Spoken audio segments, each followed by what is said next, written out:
میں جائٹیکس میں کیوں آیا ہوں اور جائٹیکس کیوں ضروری ہے، یہ سمجھنے سے پہلے ایک چیز آپ لوگ سمجھ لیں کہ کل سے جو میں چھوٹے چھوٹے ٹیکنالوجی کے کلپ شیئر کر رہا ہوں ان کا مقصد کیا ہے۔ میں دیکھ رہا ہوں لوگ ان کو مذاق سمجھ رہے ہیں، ان کو فن سمجھ رہے ہیں، وچ از اوکے۔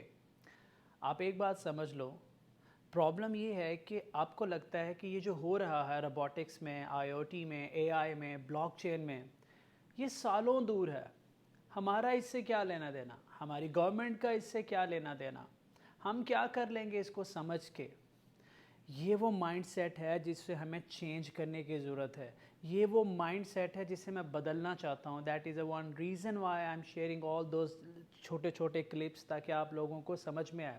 اب سوال مجھ سے یہ بنتے تھے کہ سر یہ بتائیں کہ اس کے پیچھے کیا ٹیکنالوجی ہے، یہ کیسے بنا ہے، اس کا فیوچر میں کیا سکوپ ہے، ہمیں آج خود کو کیسے پریپیئر کرنا ہے روبوٹکس کے لیے، آئی او ٹی کے لیے، بلاک چین کے لیے، اے آئی کے لیے، ہمیں کیسے پریپیئر کرنا ہے، آج ہم کیا قدم اٹھائیں۔ پہلا قدم تو میں آپ لوگوں کو بتا چکا ہوں، پہلا قدم جو آپ نے لینا ہے وہ مائنڈ سیٹ ہے۔ آپ مجھے ایک بات بتائیں کہ کیوں دبئی کی گورنمنٹ اتنے زیادہ پیسے لگا رہی ہے، پوری دنیا کو بلا رہی ہے، اور پھر یہ سوچیں پوری دنیا اپنے ٹیکنالوجیکل پروجیکٹ لے کے یہاں کیوں آ رہی ہے، بیچنے والے بھی، خریدنے والے بھی، اور ایسے پروجیکٹ ہیں 40% ایسے پروجیکٹ ہیں جن کو انہوں نے بیچنا ہی نہیں ہے۔ کل میں ان کے گورنمنٹ کے بوتھ کو وزٹ کیا، کل جس میں گورنمنٹ کا سارا شو ہو رہا ہے، اس ہال کو وزٹ کیا۔ وہ technology is not for sale, they are showing this technology to the people that what they are going to do. انہوں نے جو اسمارٹ ٹیکسیز بنائی ہیں، فلائنگ ٹیکسیز بنائی ہیں، پولیس کے لیے ڈرون بنائے ہیں، پولیس کے لیے ڈرائیور لیس کارز بنائی ہیں، اور وہ جو آٹومیٹک کنسٹرکشن مٹیریل بنایا ہے، میں کوشش کروں گا کہ میں آپ کو وہ سارا کچھ سکھاؤں، but this is not for sale. پر اگر وہ بیچنا نہیں ہے تو وہ ٹیک ایگزیبیشن میں رکھنے کا فائدہ کیا ہوا؟ ٹیک ایگزیبیشن کیوں ہو رہی ہے؟ ٹیک ایگزیبیشن کی ضرورت کیا ہے؟ آپ کو میں ایک ایگزامپل دیتا ہوں۔ آپ دیکھتے ہو کہ یار اگر کسی ملک کے اندر کوئی انٹرنیشنل ٹیم نہیں آتی ٹو پلے کرکٹ، تو اس ملک کے کرکٹ کو نقصان ہوتا ہے۔ جس ملک کے اندر زیادہ فٹ بال نہیں کھیلا جاتا، انٹرنیشنل ٹیم نہیں آتی، بڑے ٹورنامنٹ نہیں ہوتے، اس ملک کو نقصان ہوتا ہے۔ جب کسی ملک کو ورلڈ کپ جیسا کوئی ٹورنامنٹ مل جاتا ہے، کرکٹ ہو، ہاکی ہو یا فٹ بال، ان کو بہت فائدہ ہوتا ہے۔ وہ فائدہ صرف فائنینشیل فائدہ نہیں ہوتا، اس سے سب سے بڑا فائدہ یہ ہوتا ہے کہ جب اس ایونٹ کی مارکیٹنگ ہوتی ہے، ان لوگوں میں انٹرسٹ پیدا ہوتا ہے، تو گلیوں میں، اسکولوں میں، گراؤنڈوں میں کرکٹ یا اس طرح کا سپورٹس لوگ کھیلنا شروع کر دیتے ہیں۔ جب آج یوتھ میں انٹرسٹ پیدا ہوگا تو کل وہی یوتھ بڑا جب ہوگا، میچور ہوگا، تو وہ اس ٹیکنالوجی کو، سپورٹس کو ایڈاپٹ کر لے گا۔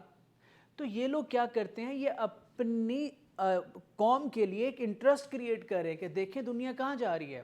آج دبئی گورنمنٹ پیسے لگا کے باہر سے انٹرپرینورز کو لے کے آ رہی ہے، اور کل کو دیکھنا یہ سارے کے سارے انٹرپرینورز کو باہر کر دیں گے، ان کے اپنے لوگ ٹرینڈ ہو چکے ہوں گے۔ کیوں؟ کیونکہ یہ اپنے لوگوں میں انٹرسٹ پیدا کر رہے ہیں۔ اب انٹرسٹ جو ہوتا ہے وہ کیوریاسٹی سے آتا ہے، کہ جب آپ کوئی نئی چیز دیکھتے ہو تو اسے کہتے ہو واو یار that's so funny. No that's not funny, ask question, یار یہ کیسے بنا، یہ کیا ہے؟ That's why I am here to study. جب میں کل پولیس کا سیکیورٹی سسٹم اسٹڈی کر رہا تھا، وہ میں نے زیون سولوشن میں تو نہیں لگانا تھا، وہ میں نے اپنے پولیس والوں کو تو نہیں دینا تھا، ماشاءاللہ وہ تو پہلے ہی بڑے سیکیور ہیں، وہ تو بندہ دیکھ کے پہچان لیتے ہیں کہ اس کی جیب میں کتنے پیسے ہیں۔ تو آپ کو پتہ ہونا چاہیے کہ یہ کیا بنا، آپ کا انٹرسٹ ڈیولپ ہوتا ہے۔ آپ اپنے آپ سے سوال کریں، زندگی میں آپ جس چیز کے بارے میں انٹرسٹڈ ہے نا، دل سے جہاں آپ کا انٹرسٹ ہے وہاں آپ بہتر ہوں گے۔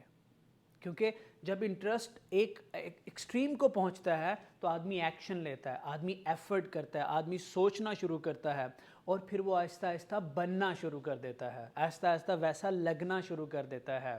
تو ٹیکنالوجی اس وجہ سے، یہ مائنڈ سیٹ کو پلیز بدل دیں کہ یہ ٹیکنالوجی 100 سال دور ہے، 200 سال دور ہے۔ میں نے یہاں پہ فلائنگ ٹیکسیز دیکھی ہیں، فلائنگ ٹیکسیز، اڑنے والی ٹیکسیز جو لانچ ہو چکی ہوئی ہیں۔ میں نے فلائنگ ڈرونز دیکھے ہیں جو لانچ ہو چکے ہیں، ڈرائیور لیس پولیس کارز دیکھی ہیں جو لانچ ہو چکی ہوئی ہیں، آٹومیٹک کنسٹرکشن مٹیریل دیکھا ہے جو لانچ ہو چکا ہے۔ فیکٹری کے اندر جو مزدور سامان اٹھاتے ہیں ان کی جگہ روبوٹس آ گئے ہیں جو لانچ ہو چکے ہوئے ہیں۔ ایسی بہت سی چیزیں میں ایون بتانا ہی نہیں چاہتا۔ ہیومن انیٹمی پہ آپ دنیا کے کسی کونے میں کھڑے ہو کے دنیا کے کسی اور کونے میں میڈیکل اسٹوڈنٹ کو ٹیچ کر سکتے ہیں۔ اینڈ ابو آل میں ایک ریل ڈالوں گا جس کے اندر 5-7